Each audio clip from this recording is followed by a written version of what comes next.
Magandang gabi po, Luzon, Visayas at Mindanao. Suntok ang inabot ng 3 tauhan ng NBI sa gitna ng pag-aresto nila sa isang Chinese na isinumbong dahil sa pagtago sa pasaporte ng iba para maipatubos. Rumesba kasi ang kasama ng target na Chinese rin at nakuha pang mag-amok bago tuluyang masukol. Nakatutok si John Consulta. Exclusive! Dali-daling napasugod ang mga tauhan ng NBI Criminal Intelligence Division sa gusaling ito sa Parañaque.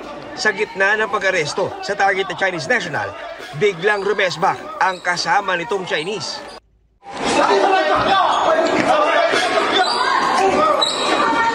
Sa lakas ng suntok sa mukha, napatras ang isang NBI agent at tuluyang nag-amok ang backup na Chinese. Pahirapan na naging pag-aresto at pagposa sa dayuhan. Sa huli, nasukol din ang 2 dayuhan at nadala sa tanggapan ng NBI.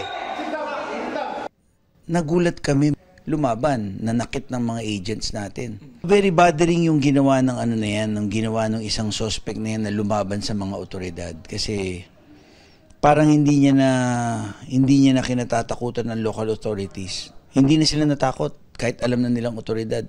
It took at least three men to subdue the said person. Pero kung unarmed, talagang you will practice maximum tolerance din pagdating sa ganyan. Hulihin mo talaga. Kaya nga 3 agents diyan na nasaktan. Ayon sa NBI, inireklamo ng complainant ang mga suspect dahil di umano binibigay ang kanyang pasaporte at pinapatubos pa. Passport na ayaw isole, and the passport will be returned for a fee. Kaya nagpunta kami doon, in an entrapment operation, naghanda kami ng pera, na mark, para ibayad, and then after nun, ang plano, huhulihin. Tumanggi magbigay ng pahayag ang 2 dayuhan na maaharap sa patong-patong na reklamo. Violation ng robbery extortion, unang-una, may complainant tayo dyan.